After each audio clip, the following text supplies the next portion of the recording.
Alam mo ba na si Justin Melton ng PBA history ang may pinaka-nakakatawang dunk? Noong 2015 PBA All-Star Weekend sa Puerto Princesa, Palawan, sumali si Justin Melton sa Slam Dunk Contest kung saan siya ay dating co-champion. Inaasahan ng marami na muli siyang magpapakita ng kahangahangang dunk gaya ng nagdaang taon. Sa unang bahagi ng contest, 2 beses siyang nabigo sa kanyang planong windmill dunk. Dahil dito, nagdesisyon siyang gawing masaya na lang ang huling attempt. Sa loob ng natitirang segundo, gumawa siya ng stunt na hindi inaasahan. Isinuot niya ang kanyang jersey bilang blindfold at tumalon patungong dunk. Ang dunk na ito ay tila walang intensyon na magtagumpay at hindi nga ito naging matagumpay.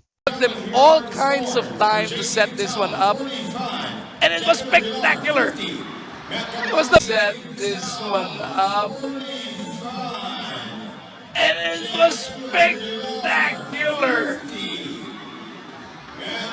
It was the best looking nothing we've seen all day. That was a throw down, but unfortunately couldn't put it down.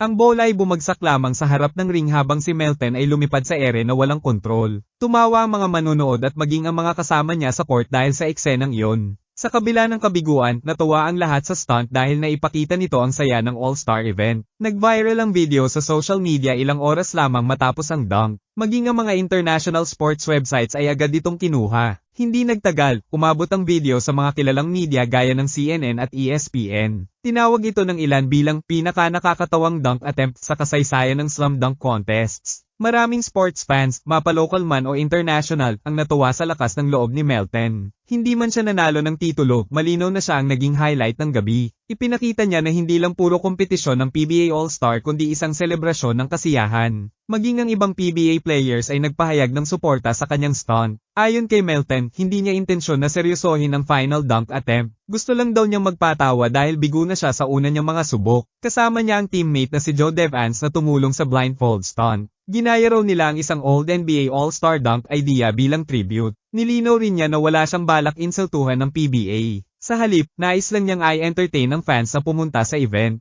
Nagbigay din ng pahayag si Joe Devance at sinabing wala silang intensyong bastyusan ang liga. Para sa kanila, bahagi ito ng kasiyahan at creativity na dapat ay nasa All-Star events. Tinanggap naman ng PBA community ang stunt ng positibo. Maraming netizens din ang nagpahayag ng tuwa at pagtawa sa video. Naging patunay ito na minsan, kahit ang mga epic fail ay pwedeng maging epic moment. Lalo pat nag-viral ito at kinilala sa labas ng bansa. Sa huli, nanalo si Ray Guevara sa contest habang si Melton ay hindi nakapasok sa final round. Ngunit kung pag-uusapan ng pinaka-naalala ng lahat si Melton ang top of mind. Sa pamamagitan ng kanyang kakatawa-tawang stunt, napasaya niya hindi lamang ang mga fans kundi pati buong PBA. Kahit epic fail ito, naging legendary moment ito sa All-Star history. Sa mga susunod na taon, ito'y laging babalikan bilang isa sa pinaka-iconic na dunk fail sa liga. Isa itong patunay na minsan, ang kabiguan ay maaaring magdala ng tagumpay sa ibang paraan.